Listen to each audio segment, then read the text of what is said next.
এবার একটা গুরুত্বপূর্ণ খবর, বাংলাদেশ অশান্ত আর সুন্দরবনে সতর্কতা। নামখানা ফ্রেজারগঞ্জে টহলদারি চলছে এবং নামখানা ফ্রেজারগঞ্জে জাহাজের নথিপত্র খতিয়ে দেখা হচ্ছে। মৎস্যজীবীদের নৌকোতেও সতর্ক নজর। কথা বলবো প্রতিনিধি বিশ্বজিতের সঙ্গে। বিশ্বজিৎ। হ্যাঁ অঞ্জয়, দেখো গতকাল থেকে এই নজরদারি কিন্তু শুরু হয়েছে। আজকে আরো নিরাপত্তা বাড়ানো হয়েছে এমনটাই কিন্তু জানা যাচ্ছে।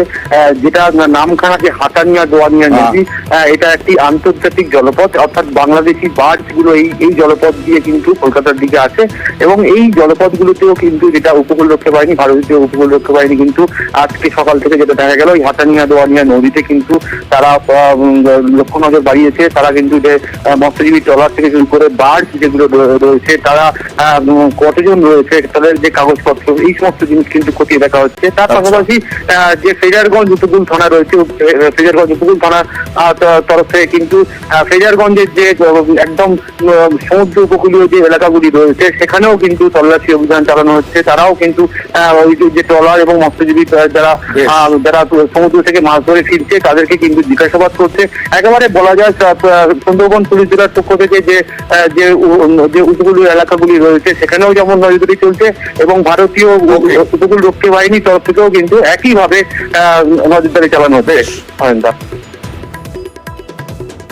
সোনার মেয়ে হতে যাচ্ছিলেন কিন্তু ছিটকে গেলেন অলিম্পিক থেকে ভিনেশ ফোগাত।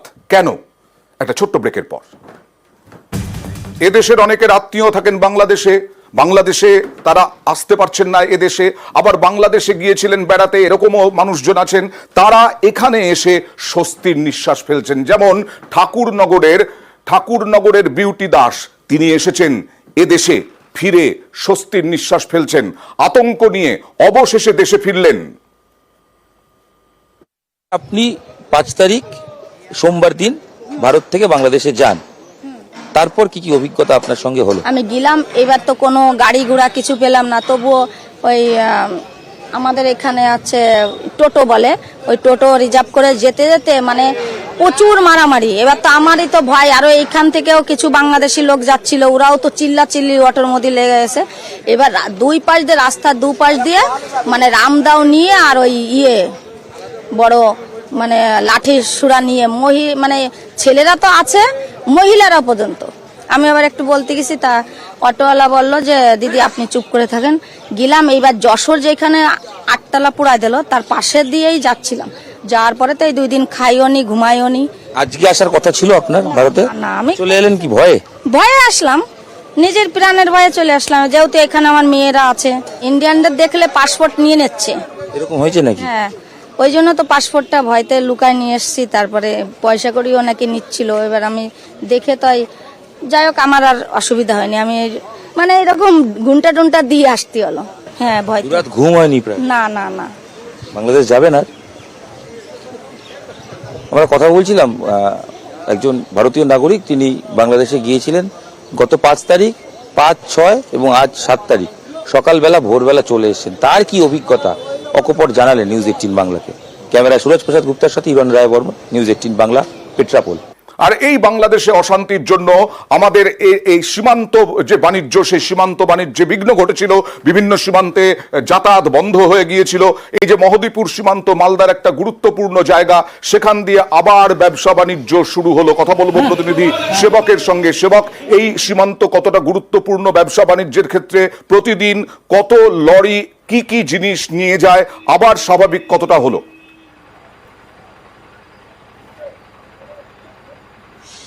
একদমই, দেখো দীর্ঘ 48 ঘন্টা পর ফের মালদহের মহদীপুর স্থলবন্দর দিয়ে ভারত বাংলাদেশের যে আন্তর্জাতিক বাণিজ্য, সেই বাণিজ্য শুরু হলো। আমি এই মুহূর্তে বাণিজ্য বন্দরে রয়েছি, আর আমার পেছনে এবং এই পাশে দেখো কিভাবে লম্বা গাড়ির লাইন, যে গাড়ির লাইন কিন্তু গত 48 ঘন্টা ধরে মহদীপুর পার্কিং এ আটকে ছিল। অবশেষে বাংলাদেশ এবং ভারতীয় কাস্টমসের উচ্চ পর্যায়ের বৈঠক হয় 0 পয়েন্টে। এরপরেই কিন্তু এক এক করে গাড়ি নেওয়া শুরু হয়েছে। বাংলাদেশে ভারতীয় পণ্য বোঝাই গাড়ি কিন্তু যাচ্ছে। আর এই মুহূর্তে আমরা কথা বলে নেব এক্সপোর্টার সংগঠন মহদীপুরে, তাদের প্রতিনিধিরা রয়েছেন। 48 ঘন্টা পর চালু হলো, কি শর্তে চালু হলো বা কতক্ষণ গাড়ি যাবে?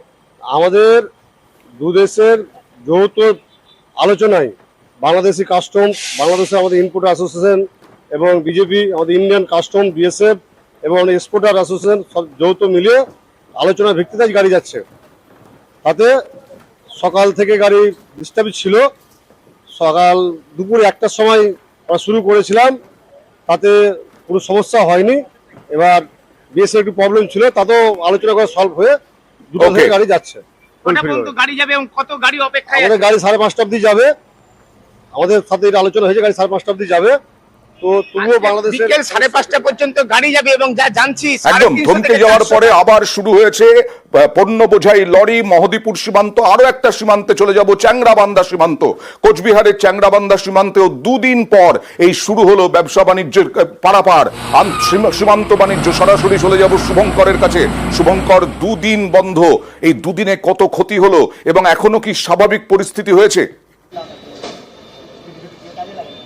হ্যাঁ অয়নদা, ধরো গত 2 দিন ধরে কোচবিহার জেলার চ্যাংরাবান্ধা সীমান্ত দিয়ে বাণিজ্য ছিল, অর্থাৎ এই চ্যাংরাবান্ধা সীমান্ত দিয়ে যে ভারত বাংলাদেশ ও ভুটান বাংলাদেশের মধ্যে পণ্য পরিবহন ছিল, সেই পণ্য পরিবহন একেবারেই বন্ধ হয়ে যায়।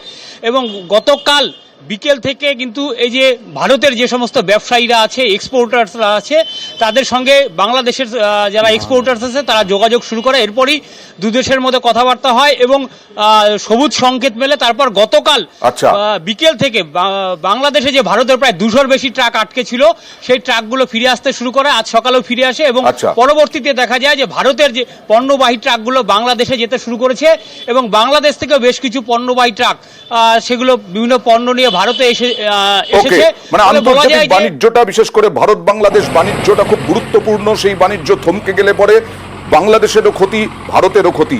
আবার চলে যাব আরো একটা সীমান্ত, হিলি সীমান্তে চলে যাব শুভঙ্কর। হিলি সীমান্ত, সেখানেও দেখছেন আপনারা শুরু হয়ে গেছে ব্যবসা বাণিজ্য, অর্থাৎ সীমান্ত পারাপার শুরু হয়ে গেছে। বিভিন্ন লরি সীমান্ত পার করছে, বিভিন্ন লরি সীমান্ত পার করে ও দেশে যাচ্ছে, এ দেশে আসছে। আমদানি রপ্তানি বাণিজ্য শুরু, হিলি সীমান্ত পণ্য পরিবহন শুরু, বিভিন্ন জায়গায় সীমান্ত বাণিজ্য শুরু হয়েছে। 2 দিন বন্ধ ছিল, 2 দিনে প্রচুর ক্ষতি হয়েছে। সেই ক্ষতির পরে হিলি সীমান্তে আজকেও পণ্য পরিবহন শুরু হয়েছে, আমদানি রপ্তানি বাণিজ্য শুরু হয়েছে। আমরা দেখালাম চ্যাংরাবান্ধা, দেখালাম মহদীপুর এবং এই মুহূর্তে হিলি।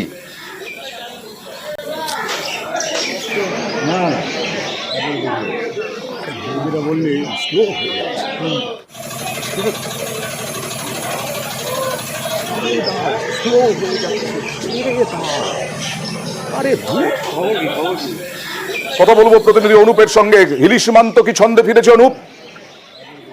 একদম হিলি সীমান্ত কিন্তু অনেকটাই ছন্দে ফিরে গেছে, কারণ আমদানি রপ্তানি দুটোই শুরু হয়েছে এবং সকাল থেকেই কিন্তু যে মানুষ যাতায়াত, সেটা ভারত থেকে বাংলাদেশ এবং বাংলাদেশ থেকে ভারত মানুষ আসা যাওয়া দুটোই শুরু হয়েছে। বেলা হওয়ার পর থেকে অবস্থায় কাঁচামাল যেমন যাচ্ছিল, তারপর থেকে অন্যান্য যে পণ্য যাওয়া, সেই পণ্যের গাড়িও কিন্তু যাওয়া শুরু হয়েছে এবং বাংলাদেশ থেকেও কিন্তু পণ্য আসা শুরু হয়েছে ভারতে। হাসিনা ছেড়েছেন দেশ সোমবার, তারপরে আজকে বুধবার। এই কয়েক দিনে প্রায় 100 কোটি টাকারও ক্ষতি হয়েছে ব্যবসার। দেখুন,